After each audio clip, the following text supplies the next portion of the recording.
નમસ્કાર સાથીઓ, હું રત્ના ઓરા. મારા YouTube ચેનલ જાણવા જોગમાં આપ સૌનું ખૂબ ખૂબ સ્વાગત છે. સાથીઓ, કોંગ્રેસ પક્ષના રાષ્ટ્રીય નેતા શ્રી રાહુલ ગાંધીજીના નેતૃત્વમાં 6700 કિલોમીટરની ભારત જોડો ન્યાય યાત્રા શરૂ કરવામાં આવેલ છે. તે અનુસંધાને ગુજરાત પ્રદેશ કોંગ્રેસ સમિતિ દ્વારા એક અગત્યની મીટિંગનું આયોજન કરવામાં આવેલ અને તે મીટિંગમાં ઓલ ઇન્ડિયા કોંગ્રેસ કમિટીથી આવેલ કોંગ્રેસના સહખજાનચી અને પૂર્વ સાંસદ શ્રી વિજય સિંગલાજી, ગુજરાત વિધાનસભા કોંગ્રેસ પક્ષના ઉપનેતા શ્રી શૈલેષ પરમારજી, ગુજરાત પ્રદેશ કોંગ્રેસ પક્ષ સમિતિના કાર્યકારી અધ્યક્ષ શ્રી ઇન્દ્ર વિજયસિંહ ગોયલ, ગુજરાત પ્રદેશ કોંગ્રેસ સમિતિના ઉપપ્રમુખ શ્રી વિમલભાઈ શાહ, અમદાવાદ મ્યુનિસિપલ કોર્પોરેશનના પક્ષના નેતા શ્રી શહેજાદ ખાન પઠાણ, ઓલ ઇન્ડિયા કોંગ્રેસ કમિટીના સહમંત્રી શ્રી નિલેશભાઈ પટેલ, પ્રદેશ મહિલા કોંગ્રેસના પ્રમુખ સુશ્રી જેનીબેન ઠુમર, યુવક કોંગ્રેસના પ્રદેશ પ્રમુખ શ્રી હરપાલસિંહ ચુડાસમા, પ્રદેશ કોંગ્રેસ સમિતિના મહામંત્રી શ્રી રાજુભાઈ બ્રહ્મભટ્ટ અને શ્રી બળદેવભાઈ લુણી અને વરિષ્ઠ પ્રવક્તા અને ગુજરાત પ્રદેશ કોંગ્રેસ સમિતિના મીડિયા કન્વીનર ડોક્ટર મનીષ દોશીનાઓએ ડોનેટ ફોર ન્યાય માટે માર્ગદર્શન આપેલ. માનનીય શ્રી શૈલેષભાઈ પરમારજીએ ડોનેટ ફોર ન્યાય માટેનું માર્ગદર્શન આપેલ છે. આપણે એમનું વિડીયો સાંભળીએ. રાહુલજી જે યાત્રા લઈને નીકળ્યા છે,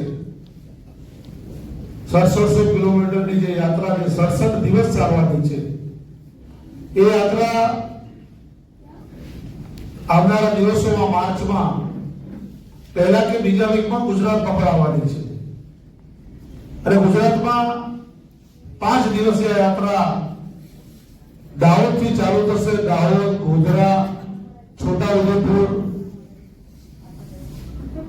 માંડવી, તાપી, ડાંગ થઈને મહારાષ્ટ્રમાં જવાની છે. અમદાવાદ શહેરને પણ કોઈ જિલ્લો અને એક પ્લેસ આપવામાં આવશે. અને પ્લેસની અંદર અમદાવાદ શહેરના કાર્યકર મિત્રો પણ આપણે યાત્રાની અંદર આપણે પહોંચવાનું છે. સમગ્ર યાત્રાનો રૂટનો રેકી થઈ ગયું છે. એનો કાર્યક્રમ બની રહ્યો છે. એના હોર્ડિંગ્સ, એના પોસ્ટર, એના સ્ટીકર, દિવાલ પર વોલ પેઇન્ટિંગ, એની પત્રિકાઓ, આ તમામ ડિઝાઇનો ઓલરેડી પીસીસી ની અંદર એઆઈસીસી માંથી જે ડિઝાઇન આવી છે બનવાની તૈયાર થઈ ગઈ છે. મુખ્ય હેતુ આ યાત્રાનો જે છે, યાત્રાના હેતુસર તો વિચાર કરો કે બે રાહુલ ગાંધીજી અને જે કોંગ્રેસનો આપણે હાઈકમાન્ડ કર્યું, એ હાઈકમાન્ડે જયારે વિચાર કર્યો કે રાહુલજીની યાત્રા જયારે ચાલે છે ત્યારે સ્વાભાવિક છે કે ફંડ ફાળો કોઈ પણ પાર્ટી હોય તો ફંડ ફાળો તો કોઈની પાસે પણ મળી રહેતો હોય છે. પણ જે કાર્યકર પોતે કોંગ્રેસ પાર્ટીની જેની નિષ્ઠા છે, રાહુલજી માટેની જેની વફાદારી છે, જે રાહુલજી પોતે આટલો સંઘર્ષ કરીને પોતાના જાનના જોખમે પોતે ચાલી રહ્યા છે. આજે તમે જોઈ રહ્યા છો કે યાત્રા નીકળે છે ત્યારે યાત્રાનો વિરોધ કરવામાં આવે છે, પોલીસ દ્વારા રોકવામાં આવે છે, ભાજપ અને આરએસએસના લોકો ઝંડા લઈ રોડ વચ્ચે આવી જાય છે, તેમની ગાડી પર પથ્થરમારો કરવામાં આવે છે. આવા અનેક બનાવ બને છે. તેમ છતાં પણ યાત્રા રોકાતી નથી. એ યાત્રાને જે વિસ્તારોમાંથી નીકળે છે, એ વિસ્તારોની અંદર જે લોકો એ યાત્રામાં જે ઉમટી પડે છે, તમે જોયું હશે. આપણે બેઠા બેઠા વિચાર કર્યો કે બિહારની અંદર કોંગ્રેસની જોઈન્ટ સરકાર હતી અને નીતિશ કુમાર નામના ગદ્દારે ભાજપના પિટ્ટુ તરીકે એની સરકાર સાથે જોડાણ કરી લીધું, તો બિહારમાં રાહુલજીની યાત્રાને શું કરશે? પણ તમે મીડિયાના માધ્યમથી જોજો, સોશિયલ મીડિયામાં તમને ગૌરવ થશે કે નીતિશ કુમારે ભલે કોંગ્રેસ સાથે કે તેના મતદારો સાથે ગદ્દારી કરી, પણ બિહારમાં કોંગ્રેસનો કાર્યકર હર્યો નથી. ડબલ જોશથી અને જોશથી એ રાહુલ ગાંધીની યાત્રામાં લોકો જોડાયા કે સાહેબ ગુજરાતની અંદર આજે પણ કોંગ્રેસ જીવતી છે. અને કોંગ્રેસ એટલા માટે જીવતી છે કે ગામ હોય, તાલુકો હોય, જિલ્લો હોય, પ્રો હોય, સોસાયટી હોય કે ગલી હોય, ત્યાં કોંગ્રેસનો કાર્યકર આજે પણ જીવતો છે. માટે કોંગ્રેસ જીવતી છે. આજે પણ ગુજરાતની અંદર રાહુલજી આવો, મેડમ આવે, સોનિયાજી આવે, ખડગે સાહેબ આવે, અન્ય કોઈ નેતા આવે, 2-4-5 લાખ માણસો જો કાર્યકરો ભેગા કરવાનો હોય તો આ કોંગ્રેસના કાર્યકરો ભેગા કરે છે. આ કોંગ્રેસની તાકાત છે. માટે રાહુલજીની જે દિલીપ દ્રષ્ટિ છે, જેમની સોચ છે કે હું 67 દિવસ ચાલવાનો છે, 6700 કિલોમીટર હું ચાલવાનો છું, મારી યાત્રા આટલા દિવસ નીકળવાની છે, તો પૈસો તો કોઈ પણ આપી દેશે, પણ મારા કાર્યકરને એમ થવું જોઈએ કે મારો નેતા પોતાના જાનના જોખમે ચાલે છે અને ચાલે છે એનો ખર્ચો પણ ઉપાડવાની એક કાર્યકર તરીકે મારી તાકાત છે અને તાકાતના પરિણામ સ્વરૂપ આ ડોનેશન લેવામાં આવે છે. અંતમાં ઓલ ઇન્ડિયા કોંગ્રેસ કમિટીના સહખજાનચી માનનીય શ્રી વિજય ઇન્દ્ર સિંગલાજીએ વિસ્તારથી ડોનેટ ફોર ન્યાય માટે સમજાવેલ અને આજે હું આ વિડીયોમાં એમના વક્તવ્યના અમુક અંશ રજૂ કરું છું. किसी काम के अंदर कमी है, उसका नुक्स निकालना तो बहुत आसान है, उस काम को चलाना बहुत मुश्किल होता है. और हम लोग इस काम को चला रहे हैं, आप लोगों के सहयोग से चला रहे हैं, पर एक ही लक्ष्य है, अपनी पार्टी को मजबूत करने के लिए चला रहे हैं. और ये जो काम हो रहा है, हमारा टारगेट पैसा इकट्ठा करना वो एक बहुत छोटी सी बात है. उसके अंदर मकसद यह है कि इस काम से, इस प्रोग्राम से ज्यादा लोग पार्टी से जुड़े, ज्यादा से ज्यादा लोग इस अभियान के अंदर हिस्सा लें और हिस्सा लेने के बाद पार्टी बूथ स्तर पर जाकर मजबूत हो, ये हमारी सोच है. હવે સાથીઓ, આપ સૌ પણ ન્યાય માટે ડોનેટ કરી શકો છો, કારણ કે રાહુલ ગાંધીજી 6700 કિલોમીટર સુધીની યાત્રા કરવાના છે.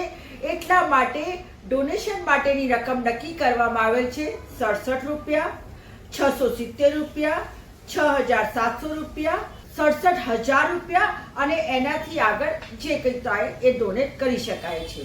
આ ડોનેશન માટેની લિંક આપ સ્ક્રીન ઉપર જોઈ શકો છો અને સાથે સાથે એની લિંક મારા ડિસ્ક્રિપ્શનમાં પણ મેં આપેલ છે. જેમ જ આપ લિંક ખોલશો તેમાં આપની અમુક વિગતો ભરવી પડશે, જેમ કે આપનું નામ, સરનામું અને અન્ય વિગતો. સાથે સાથે આપને રેફરન્સમાં પણ એક ફોન નંબર લખવું પડશે અને એ ફોન નંબર એ લખવાનું છે કે જેના કહેવાથી આપ પ્રેરિત થઈને આ ડોનેશન આપો છો.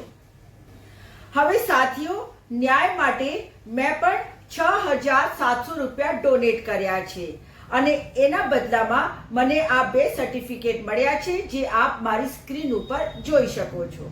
તેમાં શ્રી રાહુલ ગાંધીજીની સહીઓ છે અને તેમણે મને આવકારી છે. જો આપ પણ આવી રીતે જે પણ કંઈ રકમ ડોનેટ કરશો તો આપને પણ રાહુલ ગાંધીજીની ભારત જોડો ન્યાય યાત્રાની ટી-શર્ટ, બેન્ડ, ટોપી વગેરે વસ્તુઓ મળશે.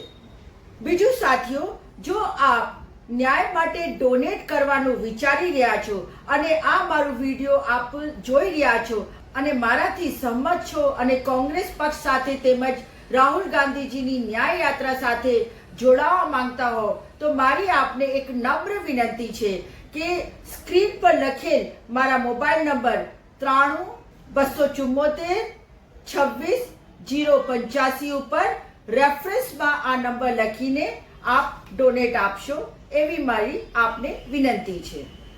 સાથીઓ, કોઈ પણ પક્ષ હોય, કોઈ પણ સંગઠન હોય કે કંઈક પણ કામ કરવું હોય તો ડોનેશનની ખૂબ જ અગત્યની જરૂરિયાત હોય છે.